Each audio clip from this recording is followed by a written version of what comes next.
Olá, gente! Aqui no nosso canal, a gente não só sobrevive, a gente transborda. Aqui é a Má, uma mulher travesti de Belém que veio para São Paulo fazer medicina, preta.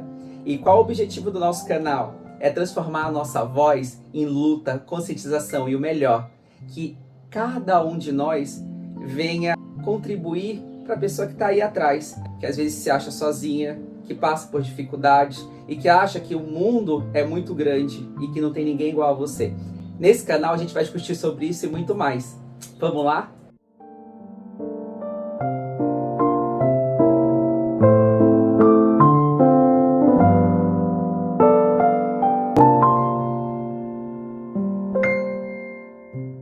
Nesse primeiro episódio, eu acho que é importante eu me apresentar, falar quem eu sou e falar um pouquinho das minhas vivências, de onde eu vim, quem eu sou hoje. Meu nome é Má, todo mundo me chama de Má. Eu ainda estou no processo de edição do meu nome. Meu nome atual, podemos dizer assim, é Marli. E eu gosto que as pessoas me chamem de Má, porque eu acho que fica mais sonoro e é um nome que me deixa mais tranquila. Eu sou médica, vai fazer mais ou menos uns 3, 4 anos. Formei aqui em Santos, na Lusíadas. Atualmente ainda não estou fazendo residência, estou estudando para isso. Quero ser médica cirurgiã plástica, mas aí ainda tem uns caminhos aí a percorrer. A medicina entrou na minha vida muito jovem, eu desde muito pequena queria ser médica. Vim de uma família muito humilde, minha mãe era faxineira, meu pai era pedreiro, então esse sonho sempre foi muito tirado de mim pelas pessoas ao redor. Mas ainda bem que eu tive uma mãe e um pai que me apoiaram desde o início até o final. Então eu sou muito grato a eles. E desde pequena, desde 6, 7 anos, eu já sabia que eu queria ser médica. E é algo que até hoje é o meu sonho viver isso, sabe? E é uma coisa que me deixa muito feliz cada dia que eu saio de casa e ver que eu consegui passar esse degrau, sabe? E desde o início foi um pouco difícil a adaptação, porque além de querer ser algo que nas minhas condições eram difíceis, ainda tinha a questão da minha sexualidade. Na época eu me considerava um homem cis gay, então eu não sei se a maioria das pessoas tem essa mesma vivência, mas fica um pouco mais pesado e um pouco mais difícil, a cobrança é um pouco maior. Mas mesmo assim, eu acredito que chegar aqui foi muito difícil e continuar aqui foi muito difícil e ainda é muito difícil. E é um pouco disso que eu quero comentar durante esse episódio. E sobre esse processo de transição, já faz mais ou menos uns 6, 7 meses que ele está acontecendo. Ainda não comecei a parte de hormonização, mas estou ainda nesse processo. Já estou fazendo alguns exames e daqui a uns 2 meses, mais ou menos, já devo estar dando início a essa nova etapa na minha vida. E quando foi que isso surgiu, mais ou menos? Eu acho que nunca surgiu, ela sempre esteve aqui. Só que eu não tinha essa liberdade, eu acho que eu não tinha essa ideia sobre quem era a Má. A Má, ela começou com a Malu Vida, que é a drag que eu faço. E eu já fazia drag mais ou menos há uns 3 anos, mais ou menos. Anteriormente eu me considerava um homem cis gay, né?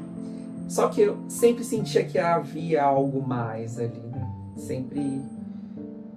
Nunca estava completamente satisfeita com o que estava. Eu sempre fui muito afeminada, então eu percebia que era alguma coisa a mais. Então quando veio a Malu Vida, que é a minha drag, ela me ajudou a me despertar para isso, sabe? De que tinha uma feminilidade que era muito maior que ser drag. Sabe o que era engraçado?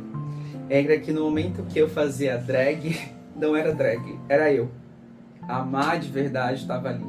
E que talvez o ser Maurício, esse sim era uma expressão artística, que a verdadeira pessoa que estava ali era a Má. A drag real e verdadeira estava no momento em que eu tinha que ir para o trabalho com roupa social masculina. Tinha que ser quem eu não era. Aquele momento, sim, era ser drag, porque eu usava tantas máscaras sobre mim, sobre o meu corpo, sobre o meu espírito, que chegava a doer. E chegou um momento da minha vida que isso se tornou tão sufocante, mas tão sufocante que eu precisei realmente pensar em tudo o que estava acontecendo, quem eu era, o que eu era. E eu acho que nesse momento foi que eu percebi que eu ficava mais à vontade no salto 20, com várias meias calças e um vestido com maquiagem pesada. Eu me sentia muito mais eu do que vestindo uma roupa social, uma camisa social aberta, uma calça social, um sapato social. Então, foi esse momento que me despertou sobre quem eu realmente era e como eu deveria agir e como eu deveria pensar e mudar aquilo, sabe? De tão doloroso que era. E eu acho que durante esse percurso não da descoberta, porque eu acho que a gente sempre sabe que tem alguma coisa faltando, não tem uma coisa errada ali, que não é a imagem que você tem de si mesmo. Eu nunca tive a imagem que eu tenho de mim mesmo espelhada. Só que eu sempre aceitava aquilo como, tudo bem, eu sou um homem gay, então eu sou um pouco mais afeminado e tá tudo bem, é só isso. Só que nunca era o suficiente e parecia sempre que faltava alguma coisa. E quando veio essa parte da drag, tudo isso se libertou. Essa feminilidade toda veio pra fora. E eu queria ir pra festa, eu queria ir de drag, porque eu falava, nossa, olha, todo mundo vinha, nossa, você é muito bonita, nossa, olha, e eu me sentia tão bem, tão acolhida, sabe? Tão acolhida de estar feminina e ser acolhida por todo mundo. Era uma sensação de que eu falava assim, nossa, eu era como eu sou, era assim que era pra ser na vida real, né? Foi nesse momento que eu falei que caiu a ficha, que era algo mais. E aí eu comecei a transicionar aos pouquinhos, eu fui deixando o cabelo crescer, fui vestindo roupas ainda mais femininas.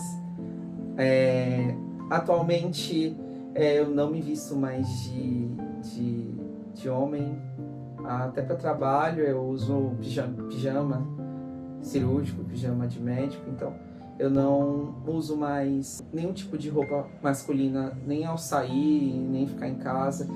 E isso me fez ver o quanto eu era infeliz, o quanto realmente estava faltando alguma coisa. E não era uma coisa que faltava em mim, dentro de mim, que eu acho que essa coisa dentro de mim ela sempre esteve completa. O que faltava era essa parte de fora, se espelhar ao que realmente existia dentro de mim. E aí é o que a gente tem hoje. Então, faz mais ou menos esses 7 meses que eu comecei esse processo de libertação de quem eu realmente sou. E eu tive muita sorte, porque durante esse processo eu já tinha pais que me acolhiam bastante pelo fato de eu ser gay. Só que nesse momento agora da transição, eles continuam me apoiando, eles continuam do meu lado. E além deles, eu tenho uma pessoa muito especial, que é o meu namorado, que é o José, que mais tarde a gente vai falar sobre ele. E vai ter um tópico sobre amor trans aí, que a gente vai ter que ficar ligado, tá? Vamos esperar os próximos vídeos. Eles estão me deixando muito à vontade sobre tudo isso, sabe? Apesar de as pessoas ao redor... Assim, eles não sabem porque não querem, porque eles dá pra ver nitidamente a mudança que tá acontecendo.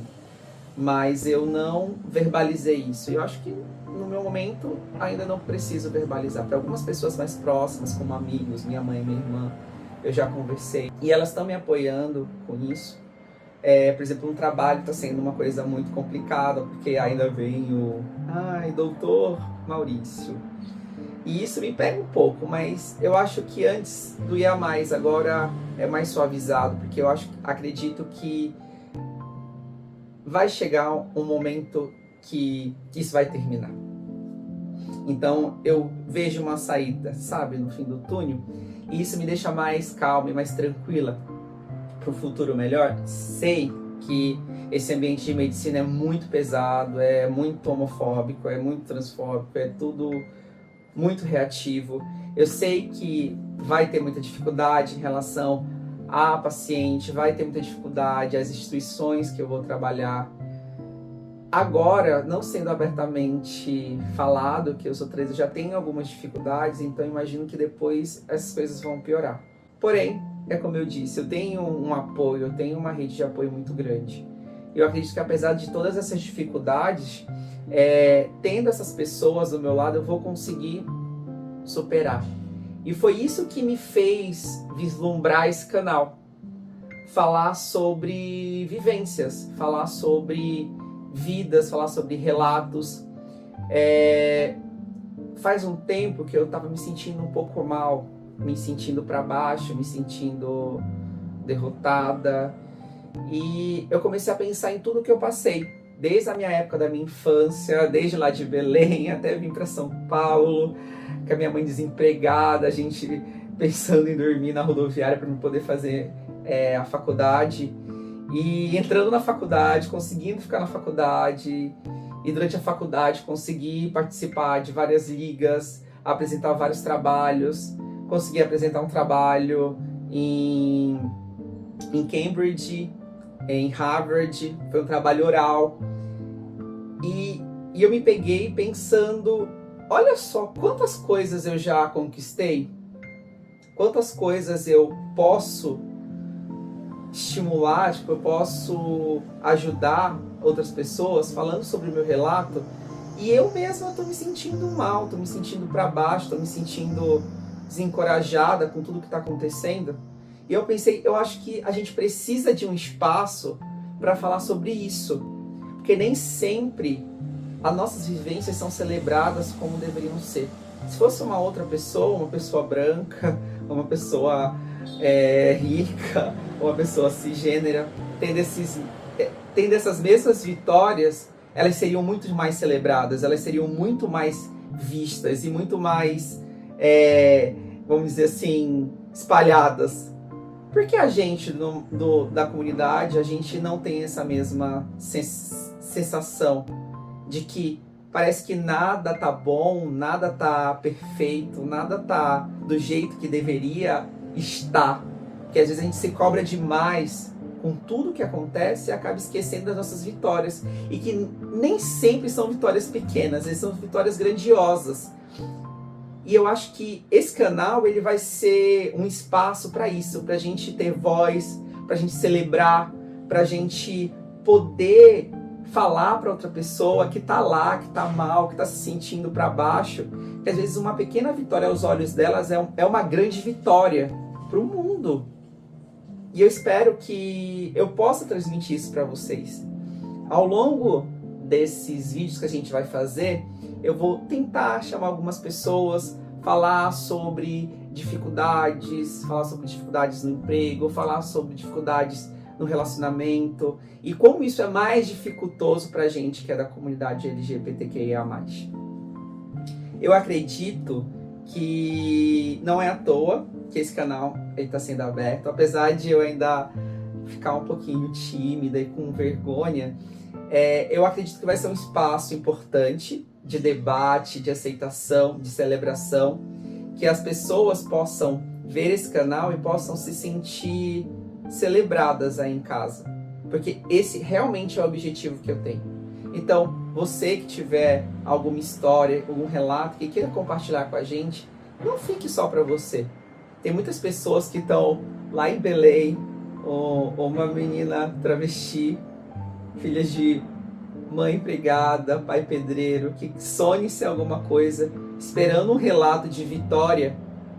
E às vezes a gente não tem isso. Não tem porque a gente não se vê dessa forma, a gente não se permite se ver dessa forma. Então esse ambiente é justamente para isso, de libertação. E eu conto com vocês. Se alguém tiver alguma história, algum relato para contar de superação, não precisa ser coisas grandiosas, porque como eu falei, às vezes a gente não vê como grandioso. Mas as outras pessoas da nossa comunidade que estão precisando ouvir isso e estão precisando ver que há sim a possibilidade e há sim outros caminhos, estão lá. Então, eu queria agradecer primeiramente a vocês que conseguiram ficar até o final do vídeo. Eu sei que foi um vídeo um pouco falando mais sobre mim, sobre como vai funcionar o canal. A gente não trouxe muita informação, não trouxe alguém para debater, mas eu achei importante fazer esse primeiro vídeo justamente para isso, para a gente se conhecer. Vocês me conhecerem um pouquinho mais sobre a minha vivência, sobre a minha infância. E durante esse percurso que vai ser a nossa jornada, eu espero que a gente converse muito mais e que vocês venham me conhecer mais. E a gente possa conhecer vocês que estão aí ainda mais. Cada um de vocês. Um beijo da Má.